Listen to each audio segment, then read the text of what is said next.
안녕하세요. 한국강사교육인협회 대표 신선민입니다. 네, 안녕하세요. 세종비추얼 진로적성연구소의 이주연입니다. 네, 나를 사랑하게 되는 부모교육 벌써 마지막 시간이 돌아왔습니다. 네. 12번째 시간. 주제는, 나는 어떤 부모가 되고 싶은가입니다. 네. 네, 점점점. 네. 질문을 한번 우리가 각자한테 한번 해보면 좋을 것 같은데요. 만약에 누군가가 나한테 당신은 어떤 부모입니까? 라고 질문을 하면 순간 우리가 말이 정말 막히게 되는 것 같아요. 그렇죠? 소장님도 어떤 부모이세요? 제가 그래서 아까 점점점으로 네, 물어보면 정말 대답을. 그럼 어떤 부모지? 라고 생각이 이제 들 것 같은데, 자, 여기서 왜 그런 생각이 될까 저도 한번 생각해 봤거든요. 저는 이런 생각이 들더라고요. 우리가 그냥 막연하게 부모가 됐기 때문에 그냥 좋은 부모, 나는 우리 아이한테 좀 착한 엄마 아빠가 되고 싶다는 좀 막연한 생각이 있기 때문에 그런 것이 아닐까. 스스로가 나는 과연 좀 어떤 부모가 되고 싶을까에 대한 정의를 한번 해보면 좋을 것 같아요. 네, 네. 소장님 어떠세요? 소장님은 저야말로. 우리가 3개 정도 한번 골라보면 좋을 것 같은데요. 예를 들면 이런 거 있잖아요. 우리가 어떤 브랜드도 만약에 어떤 회사가 있다고 해볼게요. 당신의 회사는 뭐 하는 회사입니까? 라고 물어봤을 때 우리가 좀 명확하게 정의할 수 있어야 돼요. 우리 회사는 두부를 만드는 회사입니다. 우리 회사는 뭐 과자를 만드는 회사입니다. 이렇게 조금 철학이 있을 그쵸. 수 있어야 될 것 같은데. 저는 보면 직장맘으로서 네. 아이들을 키우면서 또 직장맘이어서 뭘 못한다는 얘기를 듣기 싫으니까 이제 또 그렇지 않도록 네. 노력을 했던 것 같아요. 그러니까 오히려 슈퍼맘. 그쵸. 예, 예. 그러니까 뭐 그게 좋은 엄마 콤플렉스일 수도 있고 슈퍼맘 콤플렉스일 수도 있고. 근데 지금 생각해보면 오히려 딱 제 모습을 딱 규정하고 엄마는 이러저러 해가지고 바쁘다. 그렇지만 내가 해줄 수 있는 건 여기까지고 그런 식으로 좀 명확하게 했으면 오히려 제가 편안하고 또 그 편안함이 아이들한테 더 좋은 영향도 끼칠 수 있었을 것 같다는 생각이 들어요. 그러면 한번 지금부터라도 지금 이 순간 이후 지금은 오히려 아이들 나는 그러면 앞으로 이 이후의 어떤 생에 어떤 부모가 되고 싶을까 한번 정해 보시는 것도 좋을 것 같아요. 저는 그냥 일을 열심히 하는 엄마. 그러니까 나의 분야에서 열심히 살고 있는 엄마. 그러면서 또 사범대 다니는 저희 딸하고 그렇게 하기 때문에 또 대화도 통하고요. 또 아이들이 응원해주는 부분이 많이 있고 그래서 심플하게 공부하고 일을 열심히 하는 엄마로 그냥 그렇게 선포를 했습니다. 좋은 것 같아요. 그래서 명확하게 나의 어떤 이 닉네임이라고 할까요? 나의 어떤 엄마의 모습을 그렇게 좀 규정하는 거. 물론 이제 규정이라는 게 어떤 틀 안에 가두자가 아니라 나의 어떤 좀 아이덴티티라고 할까요? 그렇게 표현해보는 것도 괜찮을 것 같아요. 사실 좀 저는 지금은 또 이미 아이들이 이제 20대 중반으로 좀 다 컸으니까 또 그렇게 딱 선포하기가 쉬울 것 같아요. 대표님은 좀 어떠세요? 지금 아이가 중3이죠? 네. 제가 이제 이것도 많은 부모님들하고 이야기를 프로그램 할 때 말씀을 드리는데요. 아이의 연령에 따라서 이 색깔은 좀 바뀔 수 있을 것 같아요. 그래서 저도 이제 아이의 뭐 영유아기 시기, 뭐 초등시기 다를 수 있을 것 같은데, 지금 중학교 3학년을 둔 엄마로서 저는 한 3개 정도가 있어요. 하나는 뭐냐면, 훗날, 아이가 이렇게 얘기했으면 좋겠어요. 엄마가 내 엄마라서 그래도 나는 굉장히 행복했고 다행이었어요. 라는 이야기를 듣는 엄마가 되고 싶고요. 첫 번째는. 그다음 두 번째는 아이가 어떤 고민이 있었을 때 혼자 끙끙거리는 게 아니라 엄마 나 이런 고민이 있어요. 엄마가 한번 좀 들어줄래요? 라고 이렇게 얘기할 수 있는 그러니까 제가 들어줄 수 있는 엄마가 됐으면 좋겠다라는 생각이 두 번째예요. 그 다음에 세 번째는 소장님은 좀 비슷한데 내 일 분야에서 엄마는 참 열심히 치열하게 성실하게 살았던 분이셨다. 네, 라고 하는 이야기를 좀 들었으면 좋겠다라는 게 있어요. 저는 그러니까 그 첫 번째, 두 번째 말에 굉장히 공감이 되는데 저는 기질별로 봤을 때는 저희 엄마랑은 정말 반대였다고 자꾸 말씀드리잖아요. 그렇고 저는 사실 좀 공감을 많이 받고 서로 이야기를 좀 주고받고 하는 걸 많이 좋아하는 유형이고 저희 어머님은 좀 딱 이렇게 본인의 목표를 세워서 쭉 밀고 나가는 스타일이어서 그렇게 물론 엄마도 뭐 노력했겠지만 제가 느끼는 거는 그렇게 서로의 공감을 잘 못했다는 생각이 들어서 말씀하신 것처럼 아이들하고 서로 공감하면서 뭔가 고민도 서로 이야기할 수 있는 그런 관계가 되려고 이제까지 그거는 정말 많이 노력을 했고 네. 그래서 그런 부분은 지금도 이야기를 많이 할 수 있어서 정말 좋은 것 같아요. 네. 그래서 뭐 저희 뭐 둘째 아이도 뭐 남자친구에 대한 고민도 엄마 있잖아. 그런데 말이야 걔가 이런 점이 있어. 뭐 이렇게 얘기를 하고 그리고 아들 큰 애도 좀 그렇고요. 네. 그리고 너무 재밌는 거는 걔네들도 사실 저랑 유형이 좀 반대거든요. 기질이. 그런데 각각 사귀는 여자친구 남자친구가 저랑 좀 비슷한 유형이에요. 그러니까 아마 반대 유형을 좀 좋아하는 그런 부분도 있을 수도 있고 또 두 번째는 그런 자기의 그 친구들을 보면서 엄마를 더 많이 이해하더라고요. 그러니까 더 대화를 많이 하고 그런 부분은 있어요. 네. 네. 그러니까 그렇게 대화가 통하는 그런 사이는 정말 네. 정말 좋죠. 네, 그래서 이런 부분을 아까 이제 소장님 잠깐 말씀하셨던 것처럼 만약에 내가 뭐 직장맘이라던가 그 다음에 아이한테 온전하게 조금 육아에 신경을 못 쓰는 경우라면 인정을 해야 되는 부분, 그 다음에 내가 좀 포기해야 되는 부분은 포기하고 아 내가 일할 때만큼은 또 일을 하는 역할인데 그 집에 돌아오는 그 시간만큼은 뭐 10분이 됐건 그쵸. 30분이 됐건 많이 그 시간만큼은 퇴근을 가는 엄마가 될 거야. 뭐 이렇게 좀 가이드라인을 좀 정한다면 그쵸. 네, 조금 당신이 어떤 부모입니까? 라는 질문을 했을 때 명확하게 좀 답할 수 있지 않을까 싶어요. 네. 네. 참, 그런데 왜 항상 말하잖아. 뭐 30분이라도 정말 아이 눈을 보면서 놀아줘라 그러는데 정말 뭐 돌아오면은 설거지 쌓여있고, 뭐 아이 뭐 숙제 봐줘야 됐고 이러면 네. 그참 실천하기는 진짜 어려운 것 같은데 그쵸. 다시 한번 실천의 의지를 좀 높일 수 있는 네. 이렇게 자꾸 확인을 해야 될 것 같아요. 네. 그 다음에, 이제 나를 정말 사랑한다는 거에 대한 이야기를 한번 해보면 네. 좋을 것 같은데요. 네. 이제 우리가 이제 저희 부모 교육의 어떤 어떻게 보면은 초점이 되는 그쵸. 부분, 가장 기준이 되는 부분이라고 볼 수 있을 것 같아요. 뭐 부모 교육 책도 굉장히 많고, 그 다음에 뭐 워크숍도 많고, 다양하게 많은데, 이제 소장님하고 제가 네, 공통적으로 가졌던 어떤 거는 뭐냐면, 부모인 내 마음이 좀 온전하게 서야 하는 것이 굉장히 중요하다라는 거였거든요. 그래서 부모 교육하면 이제 많은 스킬적인 부분이 알려주시잖아요. 근데 저는 이제 그런 부분보다도 엄마인 나 또는 아빠인 나를 먼저 돌아보고 그 다음에 내 안에 좀 해결이 안 된 부분이 있다면 그걸 좀 내가 풀 수 있는 어떻게 보면 내 마음속에 있는 어린아이에 내가 좀 부모가 돼야 되겠구나라는 생각이 들었어요. 네, 그렇죠. 네. 사실 그래서 우리 이제 그 부모 교육서에 대한 것도 지금 따로 이제 소개를 드리는데요. 이 네. 책을 나중에 또 다시 안내해 드릴 거예요. 네. 근데 스캇 팩의 아직도 가야 할 길. 네. 또 뭐 에릭 프롬도 그런 말들을 많이 하지만 네. 뭐랄까 사랑을 줄 수 있으려면 네. 자기 자신이 온전히 자아가 확장되고 성장해야 된다는 얘기죠.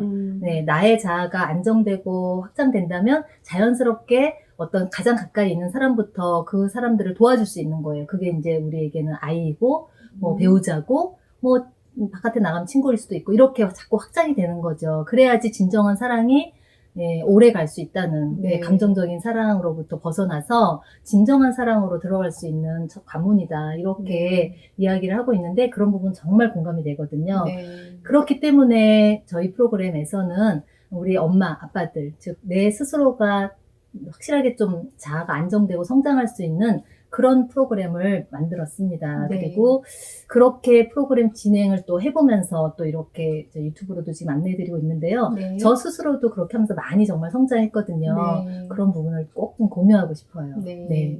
그 하나의 되게 좀 쉬운 예를 하나 드려보자면 이제 이런 거예요. 만약에 아이가 뭐 물을 실수로 엎질렀다고 한번 해볼게요. 그러면 어떤 부모가 현명한 부모인가라는 거는 우리가 이론적으로 다 알아요. 맞아, 어떤 맞아. 부모가 현명한 부모일까요, 선생님? 지난번 시간에도 얘기했지만 네. 막 짜증이 막 나는 걸 참지 네. 못하는 부모들이 사실 저부터도 뭐 음. 많이 있는데 네. 이제 거기에 자신이 좀 안정돼 있으면 네. 딱 너 괜찮니? 어디 다친 데 없어? 이렇게 가는 거죠. 그쵸. 뭐 우리가 그 전 차시의 예에서 그것도 굉장히 아기가 인형놀이를 그 변기물에 막 하고 있는 거예요. 그러면 거기서 이렇게 짜증이나 화라는 감정으로 표현 안 네. 하고 아이한테 네. 훨씬 더 안정적으로 할 수 있는 게 자기 마음의 문제인 것 같아요. 그쵸. 그러니까 우리가 이제 그건 이론적으로 알고 알고 있는데, 그걸 이제 못하는 게 문제인 거예요. 그쵸. 근데 더 중요한 거는 뭐냐면요. 나 스스로한테도 그러니까 내가 만약에 이제 아까 우리 물 엎질렀을 때, 야, 너 이게 아니라, 어이구, 우리 아기 엎질렀구나, 다친 애는 없었니? 하고는 하는 게 이제 이론이라는 거 알고 있는데, 그러면 내가 만약에 어떤 실수를 했거나 부족한 면이 있었을 때, 나는 나한테 그렇게 하고 있지 않은가. 스스로 자꾸 자책하고, 나는 못된 엄마야, 못난 엄마야, 이렇게 하고 있지 않은가를 한번 돌아볼 필요가 있다라는 거예요. 이 책에도 그 내면 아이에 대한 이야기를 다루고 있는데요. 이제 거기서 핵심도 뭐냐면, 내 마음속에도 내면 아이가 있다. 어린아이가 살고 있는데 우리가 그 어린아이의 부모가 되어서 네. 내가 먼저 그 아이를 좀 온전하게 품어주고 좀 부족한 것 같은 면도 그 아이를 좀 온전하게 품어주는 게 선행이 돼야만 내 아이한테도 또는 가족한테도 정말 온전한 사랑을 네. 베풀고 함께 나눌 수 있는 것 같아요. 저도 굉장히 그 작가님의 그 책에서 인상 깊게 봤고요. 네. 그렇게 말씀하실 때 초기 기억 이야기도 네네네. 하시면서 네. 아주 그 책 제목이 그림책으로 보는 마음 공부. 그림 속에 시작하는. 네, 그림책으로 시작하는 하는 마음 마음 공부인데요. 네. 거기에서 그 초기 기억에 대한 부분도 굉장히 많이 와닿았어요. 네. 제 얘기를 좀 말씀드려볼까요? 네. 네, 사실은 이제 이 소장님이랑 저하고도 이제 함께 워크숍 다른 이제 분들하고 또 참여도 하면서 이게 그 워크숍이라는 게 이제 저희는 사실은 판을 깔아드리는 입장인 그쵸. 거고요. 함께 성장하는 거죠. 그쵸. 그래서 이제 소장님도 또 함께 그렇게 경험을 하셨는데 네. 처음에는 소장님이 초기 그래서 기억이 그 인트로에 보시면 네. 그때 이제 초기 기억에 대해서 이야기하면서 저는 정말 아주 한동안 그 뭐 부부싸움 엄마 아빠 할 수 있잖아요. 사실 그런데 이제 제가 맞이로서 굉장히 그런 책임감과 두려움을 많이 느끼는 상황이었고 또 특히 또 제 기질상 F형 감정형이기 때문에 굉장히 예민하게 그걸 받아들였던 것 같아요. 네. 거기에 또 맞이고 이러니까 그래서 사실 정말 한동안 저에게는 그 엄마 아빠가 이제 좀 다투시다가 뭐 엄마가 확 넘어지면서 유리잔을 깨지면서 거기에 이렇게 손에 피가 막 나고 그래서 이제 그 막 병원으로 막 가고 막 이랬던 게 너무나 많이 이렇게 저한테는 엄청난 큰 기억으로 딱 남아 있었거든요. 네. 그걸 생각이 이렇게 나면 굉장히 마음이 어두워지면서 그냥 그걸 꾹 누르고 그걸 어떻게 뭐 풀어볼 생각 못하고 이랬었는데 이제 이렇게 프로그램 진행하면서 말씀하신 것처럼 좀 해소가 되기도 했고, 또 하나, 그 초기 기억 말씀을 아들러의 심리학에서 나오는 초기 기억에서는 그게 5세에서 10세까지라고. 네. 그러면 그 그 정도에? 사건, 네. 근데 그 사건은 사실 지금 말씀드린 사건은 제가 초등학교 5학년 때 사건이었거든요. 그러면 좀 더 내 기억을 어렸을 때로 한번 돌아가 보자. 이렇게 네. 한번 집중해 봤어요. 네. 그랬을 때 딱 떠오르는 생각은 정말 너무 다른 거였어요. 저희 할머니가 저희 집안에서는 제일 맞이였거든요. 네. 다른 이제 여기 사촌들도 없는 상태에서 처음으로 태어난 아기여서 정말 사랑을 많이 해주셨는데 친할머니가 네. 그 친할머니 집에 항상 놀러 가 있었어요. 방학 때. 뭐 어렸을 때는 거의 또 많이 가 있었고 그러면 그 할머니 집에 앞에 이렇게 신장로 큰 바닥에 네. 아이들이랑 여자 아이들 다 이렇게 섞여가지고 뭐 인형놀이는 아니고요. 네. 그 구슬치기 같은 거를 어렸을 때 네. 그 한 5살, 6살 뭐 이럴 때 초등학교 들어가기 전에 막 했던 그래서 너무 막 즐겁게 뛰어놀았던 그런 기억이 있는 거예요. 그래서 그 초기 기억을 떠올려 보니까 네. 굉장히 제가 좀 밝아지는 느낌? 그 전에 그 엄마 아빠가 그렇게 하셨을 때 그 기억은 좀 해소가 되고 네. 그 즐거웠던 초기 기억으로 좀 치워지는 느낌? 네, 그래서 굉장히 많이 치유가 되는 느낌을 받았어요. 네. 그러니까 이런 프로그램이 굉장히 정말 누구한테나 필요하다는 느낌을 네. 더욱더 실감을 하게 된 거죠. 네. 네. 왜냐면 이제 저도 지금 대학원 수업을 잘 듣고 있는데요. 그 대학원 그 심리 수업이다 보니까 저를 먼저 좀 치유하는 그런 작업들을 해요. 거기서 그 초기 기억 작업이 꼭 들어가는데 초기 기억은 하나의 기억만 있진 않습니다. 최초에 내가 생각나는 기억일 텐데 이렇게 소장님처럼 처음엔 잘 생각이 안 나는 경우가 많아서 조금 고학년 때 기억이 떠오르는 경우도 있어요. 그러면 그것도 초기 기억이에요. 근데 자꾸만 이렇게 조금씩 거슬러 올라가다 보면 생각이 나는 것들이 많고 그게 뭐 한 5개나 10개 정도의 기억이 될 수 있거든요. 그러면 처음에는 이렇게 조금 약간 결핍이 있었던 것들 또는 불안한 것들 좀 이렇게 고통스러웠던 기억이 떠오르다가 나중에 또 좋은 기억으로 채워지는 경우들이 있어요. 그래서 내가 어떤 외부의 환경을 해석하는 게 첫 번째는 어떤 불안이라는 감정이었지만 이것들이 잘 해소가 안 되었기 때문에 때문에 정병이 되었던 거고 좀 이렇게 조금 우리가 말을 하거나 또는 글을 씀으로써 이렇게 좀 표출함으로써 그 기억들이 조금 이렇게 희석이 되면서 또 좋은 기억이 떠오르는 경우들이 굉장히 많거든요. 그렇죠. 네. 근데 누구든지 좀 본인의 이야기를 하고 싶어하는 면이 있기도 하지만 또 그게 사실 쉽지 않잖아요. 네, 그렇기 때문에 어떤 뭐 여러 가지 그런 분위기랄지 아니면 여러 사람들의 그런 모임 또 그리고 잘 조직화된 프로그램 이런 것들이 참 많이 중요하죠. 네. 그래서 저희 이제 프로그램에 오시면 그런 좀 고백의 힘, 그다음에 고백을 좀 직면하는 거에 대한 좀 그 강력함을 경험해 보실 수 있으실 거예요. 자, 그래서 저희가 지난번에 아이의 사생활 잠깐 책 소개하면서도 마지막에 저희가 그 괜찮은 어른이 된다는 거에 대해서 잠깐 말씀드렸었는데요. 저는 이제 부모가 됐다라는 거 정말 저한테는 참 축복이고 감사하다고 생각이 되는 것 중에 하나가 뭐냐면 내가 누군가를 이렇게 키워낸다는 거, 길러낸다는 게 정말 우주를 기르는 일과 같다라고 이제 어떤 분이 표현을 하셨는데 저는 그게 정말 공감이 돼요. 그래서 정말 괜찮은 어른이 된다라는 것이 무엇일까 한번 생각을 많이 해봤는데 이렇게 우리가 좀 해소가 안 된 상태에 있어서는 참 우리가 어쩔 때는요 정말 너무 아이스러운 어른이 되기도 해요. 맞아요. 그렇죠. 네, 그래서 어른임에도 불구하고 너무 나의 감정을 조금 아무렇게나 막 이렇게 표출한다거나 또는 아이한테조차도 내가 어른답지 못한 어떤 모습을 보이는 경우들이 참 많잖아요. 그런데 나의 어떤 이렇게 좀 불안정했던 모습이 조금씩 채워져 가다 보면 내가 어느 순간 조금 이제 어른다운 어른으로 우뚝 좀 서고 있구나라는 순간이 드는데 저는 좀 그 어른에 대한 정의를 이렇게 한번 해보면 좋을 것 같아요. 그러니까 좀 어른은 사실은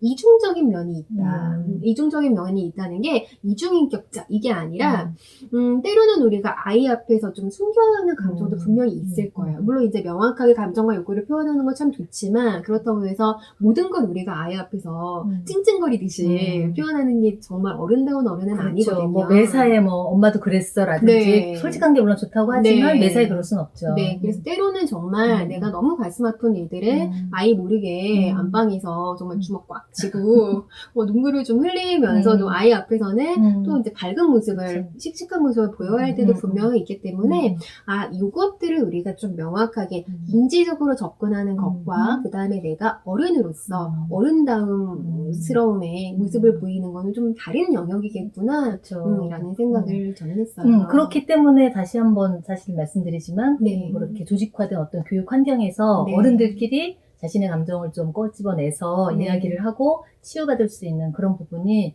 정말 필요한 것 같아요. 사실 뭐 또 대표님이야 또 이제 연령대하고 제 연령대가 또 많이 틀리거든요. 그렇기 때문에 이렇게 좀 연령대 지금 뭐 30대 어머님들도 보고 계시겠지만 40대, 50대 더욱더 그렇게 표현할 수 있는 기회가 없었잖아요. 그러니까 그런 부분이 저희 자신을 위해서도 정말 필요하죠.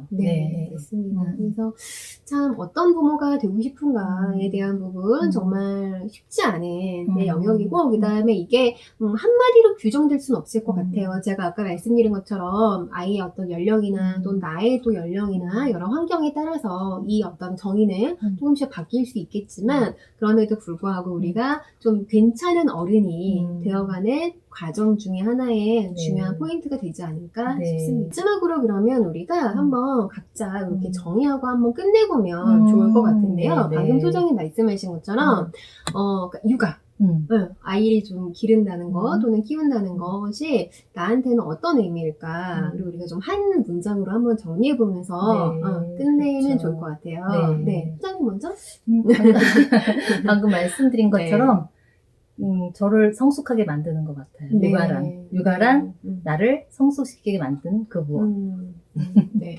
저한테 육아란 저도 좀 비슷한데요. 아이와 함께 손을 잡고 각자의 계단을 올라가는 것이라고 저는 표현해 보고 싶어요. 분명히 이제 우리가 지난번에 말씀드렸던 것처럼 이제 영유아기 한 뭐 7년 정도는 온전한 돌봄이 필요해서 이때는 아이하고 함께 분명히 계단을 올라가야 할 거예요. 그리고 좀 힘겹기도 하고 가장 또 힘든 시기가 아닐까 싶은 생각이 드는데 그 이유가 되면 아이를 내려놓고 이제는 좀 아이는 아이대로 또 나는 나대로 걷는 음. 그런 작업들이 필요하거든요. 네. 때로는 손을 잡고 또 때로는 손을 놔야 할 때도 있고 그렇지만 아이는 아이의 계단을 이렇게 올라가도록 돕고 또 나는 나의 계단을 올라가면서 서로 바라보고 네. 소통하고 각자의 영역을 만들어 나가면서 각자의 어떤 성장을 이루는 것이 아닐까 한번 정리해 봤습니다. 네. 네.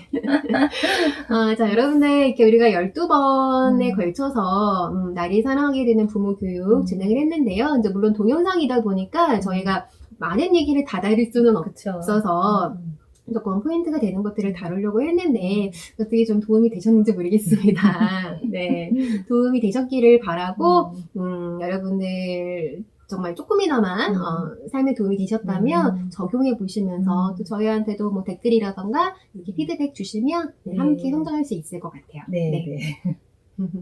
네, 그러면 저희는 또 다음에 또 좋은 기회가 되면 또 만나 뵙도록 할게요. 네, 회장님 그동안 너무 재밌었어요. 네. 또 다른 시리즈로 또 네. 그리고 계속적으로는 이제 네. 그런 뭐 좋은 책들을 좀 소개하는 코너는 계속 네. 연결을 할 테니까요. 네. 꾸준히 그리고, 만나 뵙는 걸로 하죠. 네, 그리고 저희가 또 오프라인에서는 또 강의를 진행을 하고 있고 또 이제 그 공지를 올릴 할 테니까. 예정이 있으니까요. 또 그렇게 또 오프라인에서 만남을 가지는 것도 좋을 것 같습니다. 네.